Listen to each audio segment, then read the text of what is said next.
गर्मी में गरीब माँ के घर आई दो अमीर बेटियां। रोमा, पूजा, बेटी तुम दोनों को परीक्षा देने कितने बजे जाना है? 10 बजे का टाइम है माँ।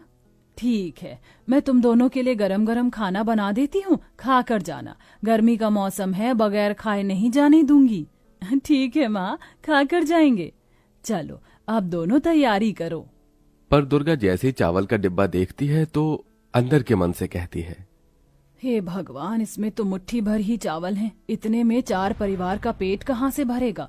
कोई नहीं, इसे रोमा पूजा को खिला दूंगी। मेरी बच्चियों को परीक्षा देने जाना है, भूखे पेट थोड़ी ना जाने दूंगी।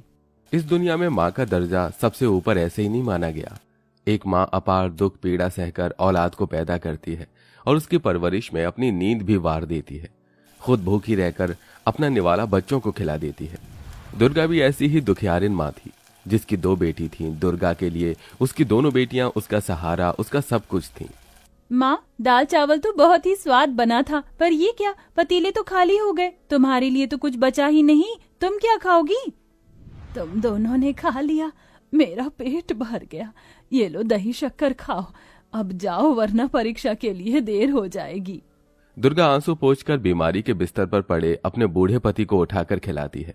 राम दुलारे की आंखों में से झरझर आंसू बह रहे थे। हे भगवान, अजी आप रो क्यों रहे हैं? क्या हुआ? अरे कुछ नहीं दुर्गा, बस दुखी हूँ ये देख कर कि किस तरह तुम दोनों बेटियों को अकेले पढ़ाने लिखाने के लिए अपना पेट काट रही हो।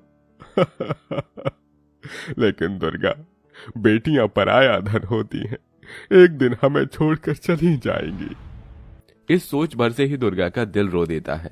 जानती हूँ जी, मगर तुम देखना, मेरी बेटी मुझे कभी नहीं भूलेंगी, कभी नहीं भूलेंगी। दुर्गा अपने आंसू पोंछकर कड़ी धूप में घर से निकल जाती है।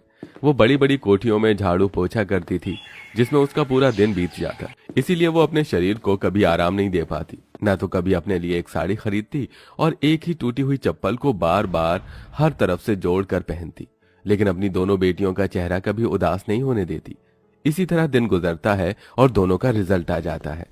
माँ, माँ कहाँ हो तुम? मैं यहाँ हूँ रोमा बेटी, आंगन में। दोनों जैसे आंगन में आकर देखती हैं तो दुर्गा पसीने में भीगी हुई थी। माँ, आंगन में कितनी धूप और गर्मी है, आप यहाँ बैठकर चक्की पीस रही हैं?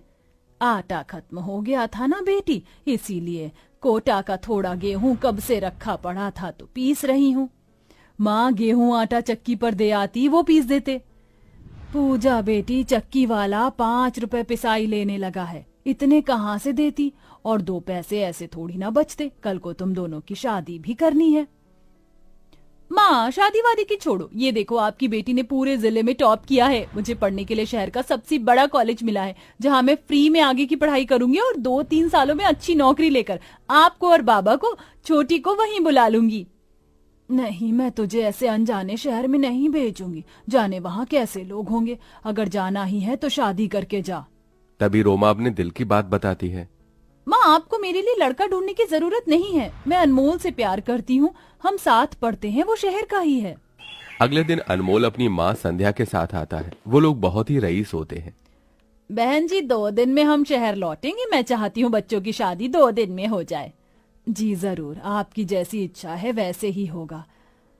वादा तो दे दिया, लेकिन मुझ गरीब माँ की मुट्ठी में एक कौड़ी भी नहीं है।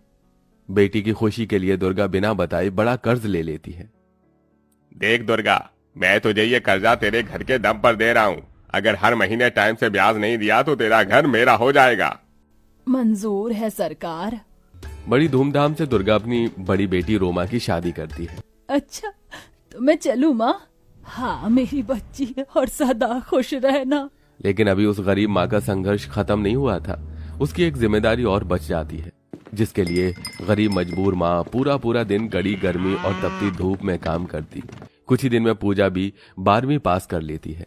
माँ, रोमा दीदी का फोन आया था, वह मुझे अपने पास बुला रही हैं। ये सुनकर दुर्गा दिल के अंदर से टूटकर बिखर जाती है और उदासी के भाव से पूछती है, तेरा क्या मन है बिटिया, क्या तू जाना चाहती है? हाँ माँ, मैं जाना चाहती हूँ। ठीक है, फिर जा बेटी। शुक्र है अब मुझे माँ के संग में इस झोपड़पट्टी में गर्मी में जिंदगी नहीं गुजारनी पड़ेगी। मैं शहर जाऊंगी, दीदी के ससुराल में तो सारी सुख सुविधा की चीज लगी होंगी। अपने सुख के आगे पूजा को अपने गरीब माँ का दुख दिखाई नहीं देता और वो गर्मी के कहर बरसाते मौसम में अपनी गरीब माँ को छोड़कर शहर में आ जाती है, जहाँ हर तरफ सुख सुविधा और समृद्धि थी। छोटी, कैसी है तू? मैं अच्छी हूँ दीदी। अरे तू तो पसीने से भीग गई है, चल आजा मेरे साथ। रोमा पूजा को कमरे में लाती है जहाँ बहुत ठंडक थी। अरे वाह दीदी, तुम्हारी जिंदगी तो ऐशो आराम में सही कट रही है। यहाँ कितनी ठंडक है, गर्मी का तो एहसास भी नहीं है। आहा, ये एसी कितनी ठंडी हवा फेंक रहा है, ऊपर से इतना नरम बिस्तर। कसम से लाइफ हो तो ऐसी। अच्छा चल तू आराम कर, मैं तेरे लिए फ्रूट और ठंडा ठंडा जूस लाती हूँ। एक तरफ जहाँ बेटियां जश्न मना रही थीं, तो वहीं बेचारी गरीब माँ उस भयानक गर्मी के मौसम में अग्नि परीक्षा से गुजर रही थी। दुर्गा बहन, दोपहर के खाने का टाइम है, सब मजदूर खा रहे हैं, तुम अभी ईंट ढो रही हो। ये सुनकर बड़ी दुखी होकर वो कहती है, शायद भगवान ने मुझे गरीब बुढ़िया के भाग्य में चैन की रोटी खानी नहीं लिखी। निर्मल भाई, और देखो सबके परिवारों में से किसी की पत्नी, किसी की माँ तो किसी की बेटी उसे खाना पहुँचाते हैं, लेकिन मेरे घर में कोई रोटी लाने वाला नहीं है। अपनी किस्मत को कोसते हुए उस चिलचिलाती धूप में दुर्गा अंगारों से तपती धरती पर पांव रखती है और भारी भारी ईंट उठाकर पहुंचाती है। यूं ही दिन गुजरते हैं, जहां ना तो उसको दिन को मेहनत से चैन मिलता और ना ही रात को नींद, क्योंकि उसका कच्चा घर भट्टी जितना तपता रहता। असहनीय गर्मी के चलते पति भी आखिरी सांसें गिनते हुए कहता है, दुर्गा, मेरे जाने का समय हो गया है, अपना ध्यान रखना। नहीं जी, आप मुझे इस तरह से बीच मझधार में नहीं छोड़कर जा सकते। एकदम से राम दुलारे के प्राण छूट जाते हैं और दुर्गा अकेली रोती बिलखती हुई पति की चिता को अग्नि देती है, लेकिन वो दिन रात अपनी बेटी को याद करके उनका रास्ता देखती है। शहर जाने के बाद मेरी भी बेटियां मुझे पलट कर देखने भी नहीं आई कि उनकी गरीब माँ जिंदा भी है कि मर गई। कर्ज मिटाने के लिए दुर्गा पूरा दिन भूखी प्यासी रहकर लू में काम करती, तो वहीं उसकी दोनों बेटियां अपने गरीब माँ के दिए गए बलिदानों को भूल बैठी थी और मौज उड़ा रही थी। देखा दीदी, इस बार मैंने बाजी मार ली, मैं जीत गई। अब मुझे फ्रूट केक खिलाओगी? इसमें क्या बड़ी बात है, फ्रिज घर में ही है, बना देती हूँ। तभी बौखलाया हुआ सा अनमोल आ जाता है। तुम दोनों को यहाँ खाने पीने की पड़ी है, वहाँ गाँव में तुम्हारी माँ किस हालत में है तुम्हें पता है? ओह वो जीजू, माँ ठीक ही होंगी, और माँ को तो हमेशा से कमाने की आदत है, वो कमा खा लेंगी। अरे जिस जतन में उन्होंने तुम दोनों को पढ़ाया लिखाया, तुम्हारी परवरिश की, तुम्हारा पेट भरवाया, कभी सोचा है तुमने? अनमोल की कही बातें दोनों अमीर बेटियों को कड़वी तो लगती हैं, लेकिन अपनी माँ का दुख समझ आता है। वो गांव आती हैं, जहां बिना पंखे के एक खटिए पर दुर्गा बीमार पड़ी थी।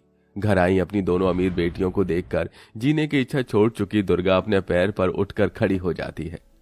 रोमा, पूजा, मेरी बेटिया, तुम दोनों मुझसे मिलने आई हो। दुर्गा का पूरा शरीर गर्मी के दानों और घमौरियों से बेहाल था। 2 कदम बढ़ाते ही वो गिर जाती है। माँ, माँ तुम ठीक हो? ये कैसी हालत बना ली है तुमने, और पाँव में इतने छाले पड़ गए हैं।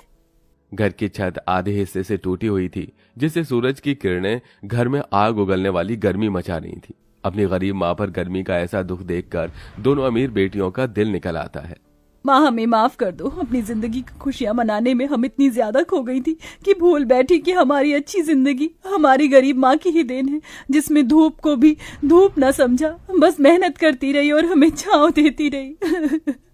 अब तुम हमारे संग रहोगी? नहीं बेटी, मैं अपनी जिंदगी की आखिरी उम्र इसी घर में गुजारना चाहती हूँ, यही मेरी इच्छा है। तो फिर हम इस इच्छा को पूरी करेंगे माँ। तुमने अपना फर्ज निभाया, अब तुम्हारी ये दोनों बेटी अपना फर्ज निभाएंगी। दोनों दुर्गा के लिए एक पक्का घर बनवाती हैं और सब सुख सुविधाएं लगवाती हैं, जिसमें दुर्गा अच्छे से रहने लगती है और दोनों बेटी कुछ कुछ दिन अपनी माँ के संग में रहकर बिताती थी। लेकिन कई ऐसी भी बदनसीब औलादें हैं जो माँ बाप के जीते जी उनकी कदर नहीं करते हैं।